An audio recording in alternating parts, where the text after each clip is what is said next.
Olá, meu povo, tudo bem? Resolvi voltar, pelo menos temporariamente. Acho que antes eu até tinha que pedir desculpas pelo último vídeo, porque eu fui depois rever e eu tentando explicar como é que era a escrita do livro do Pássaro Raro. Eu não expliquei nada, né? Foi triste. Mas né, acho que no final todo mundo entendeu. Como se fosse um prefácio e daí a história de fato. Hoje eu, na verdade, ia ler um outro conto do Machado de Assis, mas daí na quarta-feira eu participei de um encontro, né, das jornadas da seção São Paulo da Escola Brasileira de Letras, e eles chamaram um professor de literatura que falou sobre Lima Barreto.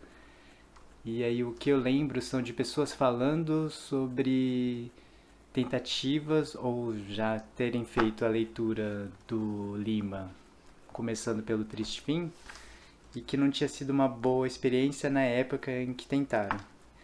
E eu, talvez por sorte ou não, os clássicos do Lima Barreto, né, os romances eu não li ainda, embora seja uma vergonha, né? Mas que eu tinha contato com os contos e que eu gostava muito. E aí eu lembrei que eu tenho um dos contos dele aqui naquele livro que eu sempre cito, né, que são os 100 melhores contos brasileiros do século, que é esse aqui. E eu resolvi ler um dos que estão aqui. Daí outro dia eu gravo o Machado e eu tô lendo outros livros também que são muito bons com contos. Muito provavelmente eu volto com algum outro vídeo. Gente, eu demorei muito, mas o cabelo continua igual, né? Não fui ao cabeleireiro, ao barbeiro, nenhum lugar. Quem tem cortado às vezes é o Her. Enfim, vamos ao conto que é eu escolhi o Homem que Sabia Javanês. Acho que vai ser mais rápido, embora não tanto. Em uma confeitaria, certa vez, ao meu amigo Castro, contava eu as partidas que havia pregado as convicções e as respeitabilidades para poder viver. Houve mesmo uma dada ocasião, quando estive em Manaus, em que fui obrigado a esconder a minha qualidade de bacharel para mais confiança obter dos clientes, que afluíam ao meu escritório de feiticeiro e adivinho. Contava eu isso. O meu amigo ouvia-me calado, embevecido, gostando daquele meu Gil Blas vivido, até que, em uma pausa da conversa, ao esgotarmos os copos, observou a esmo. Tens levado uma vida bem engraçada, Castelo. Só assim se pode viver. Isso de uma ocupação única, sair de casa a certas horas, voltar a outras, aborrece, não achas? Não sei como tenho me aguentado lá no consulado. Cansa-se, mas não é disso que me admiro. O que me admira é que tenhas corrido tantas aventuras aqui neste Brasil imbecil e burocrático. Qual? Aqui mesmo, meu caro Castro. Se podem arranjar belas páginas de vida, imagina tu que eu já fui professor de javanês. Quando? Aqui, depois que voltaste do consulado? Não, antes. Por sinal fui nomeado cônsul por isso.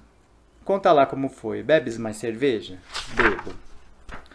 Mandamos buscar mais outra garrafa, enchemos os copos e continuei. Eu tinha chegado havia pouco ao Rio e estava literalmente na miséria. Vivia fugido de casa de pensão em casa de pensão, sem saber onde e como ganhar dinheiro. Quando li no Jornal do Comércio o anúncio seguinte: precisa-se de um professor de língua javanesa, cartas, etc. Ora, disse cá comigo, está ali uma colocação que não terá muitos concorrentes? Se eu capiscasse 4 palavras, ia apresentar-me. Saí do café e andei pelas ruas, sempre a imaginar-me professor de javanês, ganhando dinheiro, andando de bonde, sem encontros desagradáveis com os cadáveres. Insensivelmente, dirigi-me à Biblioteca Nacional. Não sabia bem que livro iria pedir, mas entrei e entreguei o chapéu ao porteiro, recebi a senha e subi. Na escada, acudiu-me pedir a Grande Encyclopédie letra J, a fim de consultar o artigo relativo a Java e à língua javanesa. Dito e feito. Fiquei sabendo ao fim de alguns minutos que Java Era uma grande ilha do arquipélago de Sonda, colônia holandesa, e o javanês, língua aglutinante do grupo maleo-polinésico, possuía uma literatura digna de nota e escrita em caracteres derivados do velho alfabeto hindu. A enciclopédia dava-me indicação de trabalhos sobre a tal língua malaia e não tive dúvidas em consultar um deles. Copiei o alfabeto, a sua pronunciação figurada e saí. Andei pelas ruas, perambulando e mastigando letras. Na minha cabeça dançavam hieróglifos. De quando em quando consultava as minhas notas, entrava nos jardins e escrevia estes calungas na areia para guardá-los bem na memória e habituar a mão a escrevê-los. À noite, quando pude entrar em casa sem ser visto, para evitar indiscretas perguntas do encarregado, ainda continuei no quarto a engolir o meu ABC malaio. E com tanto afinco levei a propósito que, de manhã, o sabia perfeitamente. Convenci-me que aquela era a língua mais fácil do mundo e saí, mas não tão cedo que não me encontrasse com o encarregado dos aluguéis dos cômodos. Senhor Castelo, quando salda sua conta? Respondi-lhe então eu com a mais encantadora esperança. Breve. Espere um pouco, tenha paciência. Vou ser nomeado professor de javanês. E por aí o homem interrompeu-me. Que diabo vem a ser isso, Sr. Castelo? Gostei da diversão e ataquei o patriotismo do homem. É uma língua que se fala lá pelas bandas do Timor. Sabe onde é? Alma ingênua, o homem esqueceu-se da minha dívida e disse-me com aquele falar forte dos portugueses. Eu cá por mim não sei bem, mas ouvi dizer que são umas terras que temos lá para os lados de Macau. E o senhor sabia isso, Sr. Castelo? Animado com essa saída feliz que me deu o javanês, voltei a procurar o anúncio. Lá estava ele. Resolvi animosamente propor-me ao professorado do idioma oceânico. Redigi a resposta, passei pelo jornal e lá deixei a carta. Em seguida, voltei à biblioteca e continuei os meus estudos de javanês. Não fiz grandes progressos nesse dia, não sei se por julgar o alfabeto javanês o único saber necessário a um professor de língua malaia, ou por se ter me empenhado mais na bibliografia e história literária do idioma que ia ensinar. Ao cabo de 2 dias, recebia eu uma carta para ir falar ao Dr. Manuel Feliciano Soares Albernaz, barão de Jacuencanga. A rua Conde de Bonfim, não me recordo bem que número. É preciso não te esqueceres que, entre mentes, continuei estudando o meu malaio, isso é, o tal javanês. Além do alfabeto, fiquei sabendo o nome de alguns autores. Também perguntar e responder, como está o senhor? E 2 ou 3 regras de gramática, lastrado todo esse saber com 20 palavras do léxico. Não imaginas as grandes dificuldades com que lutei para arranjar 400 réis da viagem. É mais fácil, podes ficar certo, aprender o javanês. Fui a pé. Cheguei suadíssimo e com maternal carinho as anosas mangueiras que se perfilavam em alameda diante da casa do titular me receberam, me acolheram e me reconfortaram. Em toda a minha vida foi o único momento em que cheguei a sentir a simpatia da natureza. Era uma casa enorme que parecia estar deserta. Estava maltratada, mas não sei por que me veio pensar que nesse maltratamento havia mais desleixo e cansaço de viver que mesmo pobreza. Devia haver anos que não era pintada. As paredes descascavam e os beirais do telhado, daquelas telhas vidradas de outros tempos, estavam desguarnecidos aqui e ali como dentaduras decadentes ou mal cuidadas. Olhei um pouco o jardim e vi a pujança vingativa com que a tiririca e o carrapicho tinham expulsado os tinhorões e as begônias. Os crótons continuavam, porém, a viver com a sua folhagem de cores mortiças. Bati. Custaram-me a abrir. Veio por fim um antigo preto africano, cujas barbas e cabelos de algodão davam à sua fisionomia uma aguda impressão de velhice, doçura e sofrimento. Na sala havia uma galeria de retratos. Arrogantes senhores de barba em colar se perfilavam enquadrados em imensas molduras douradas e doces perfis de senhoras em bandós com grandes leques. Pareciam querer subir aos ares, enfunadas pelos redondos vestidos a balão. Mas daquelas velhas coisas sobre as quais a poeira punha mais antiguidade e respeito, A que gostei mais de ver foi um belo jarrão de porcelana da China ou da Índia, como se diz. Aquela pureza da louça, sua fragilidade, a ingenuidade do desenho e aquele seu fosco brilhar de luar diziam-me a mim que aquele objeto tinha sido feito por mãos de criança, a sonhar para encanto dos olhos fatigados dos velhos desiludidos. Esperei um instante o dono da casa. Tardou um pouco. Um tanto trôpego, com um lenço da alcobaça na mão, tomando veneravelmente esse monte de antanho, foi cheio de respeito que o vi chegar. Tive vontade de ir-me embora. Mesmo se não fosse ele o discípulo, era sempre um crime mistificar aquele ancião, cuja velhice trazia à tona o meu pensamento alguma coisa de augusto, de sagrado. Hesitei, mas fiquei.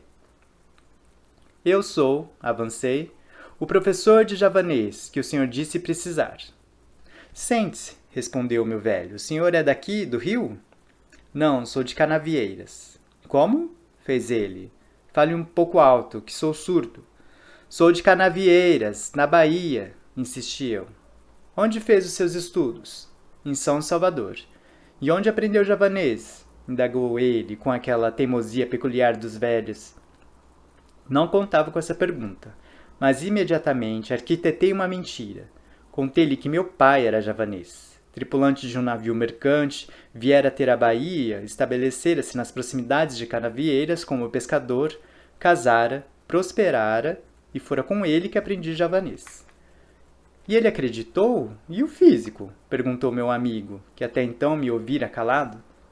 Não sou, objetei, lá muito diferente de um javanês. Estes meus cabelos corridos, duros e grossos e minha pele basanê podem dar-me muito bem um aspecto de mestiço de malaio. Tu sabes bem que entre nós há de tudo, índios, malaios, taitianos, malgachas, guanches, até godos. É uma comparsaria de raças e tipos de fazer inveja ao mundo inteiro.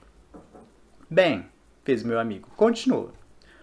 O velho, emendei eu, ouviu-me atentamente, considerou demoradamente o meu físico, pareceu que me julgava de fato filho de malaio e perguntou-me com doçura.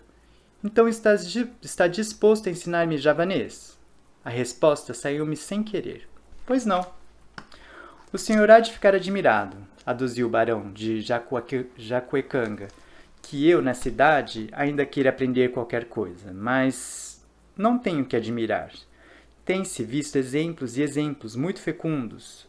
O que eu quero, meu caro senhor Castelo, adiantei eu. O que eu quero, meu caro senhor Castelo, é cumprir o juramento de família.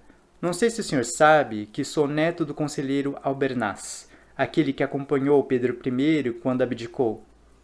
Voltando de Londres, trouxe para aqui um livro em língua esquisita, a que tinha grande estimação.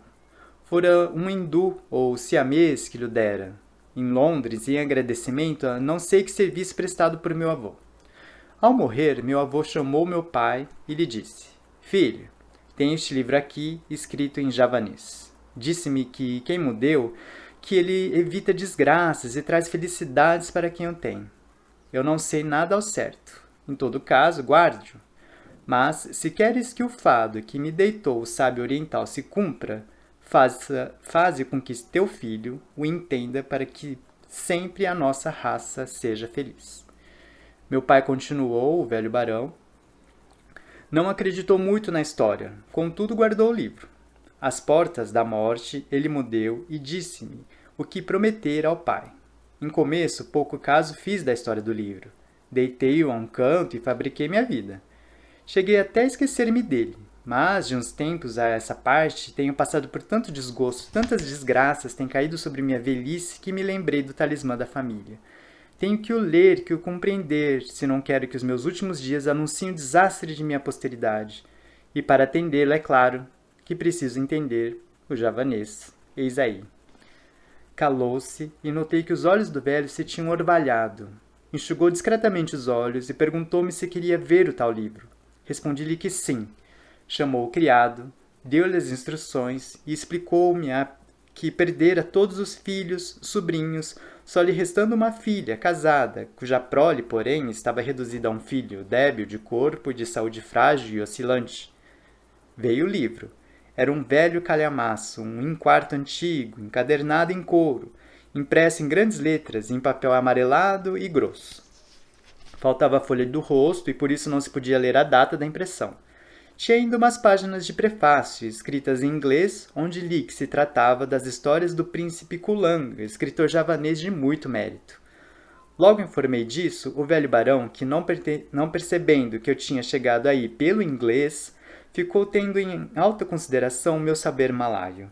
Estive ainda folheando o cartapácio, a laje quem sabe magistralmente aquela espécie de vanscoço, até que, afinal, contratamos as condições de preço e de hora, comprometendo-me a fazer com que ele lesse o tal alfarrábio antes de um ano. Dentro em pouco, dava a minha primeira lição, mas o velho não foi tão diligente quanto eu. Não conseguia aprender e distinguir e a escrever nem sequer 4 letras. Enfim, com metade do alfabeto, levamos um mês e o senhor barão de Jacuecanga não ficou lá muito senhor da matéria. Aprendia e desaprendia. A filha e o genro, penso que até aí nada sabiam da história do livro, vieram a ter notícias do estudo do velho, não se incomodaram, acharam graça e julgaram uma coisa boa para distraí-lo. Mas com que tu vais ficar assombrado, meu caro Castro, é com a admiração que o genro ficou, tendo pelo professor de javanês.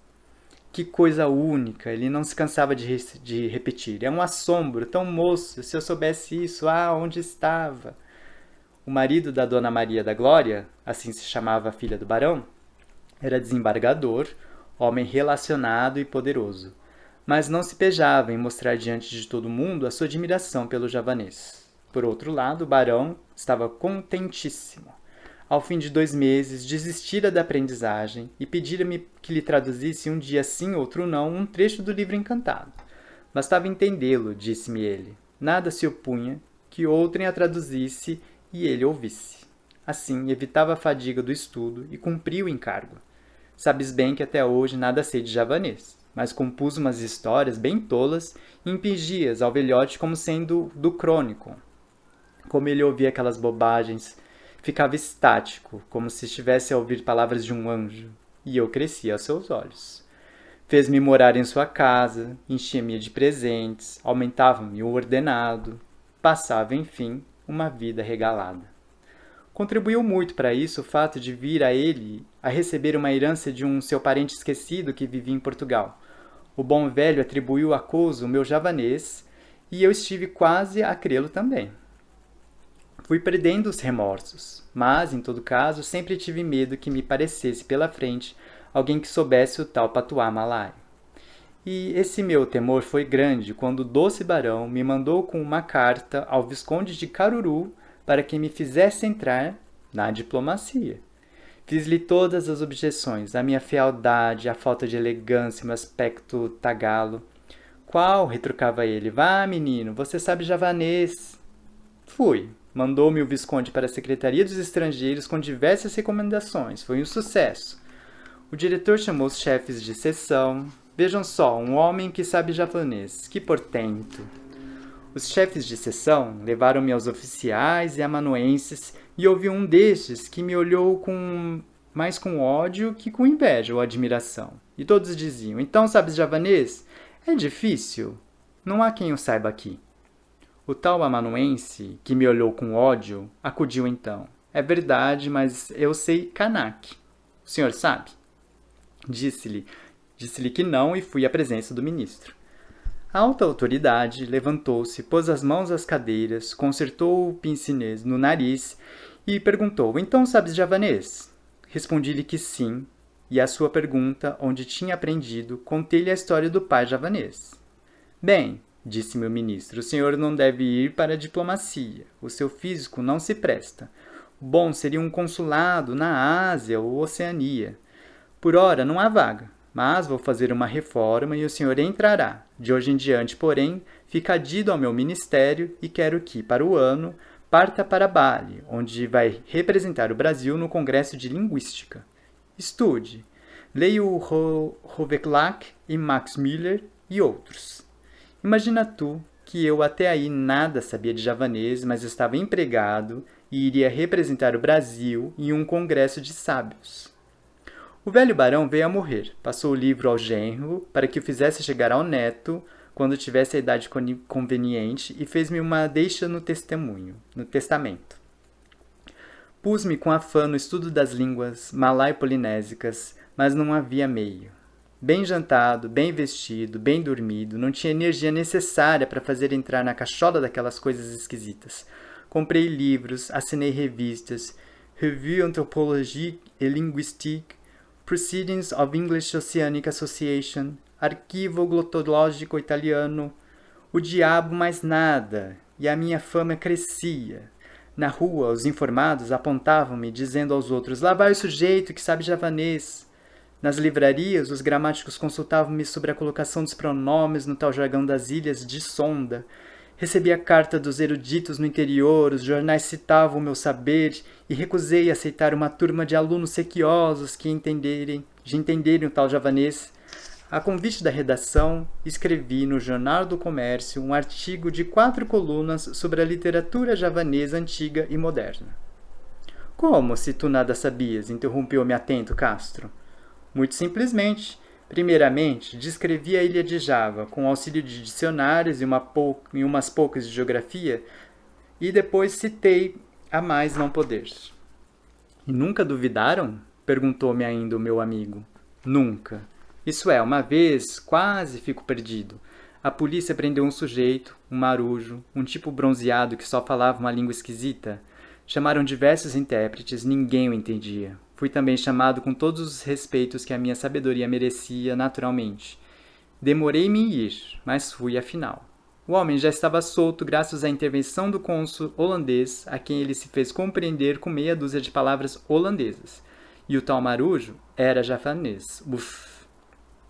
Chegou, enfim, a época do congresso.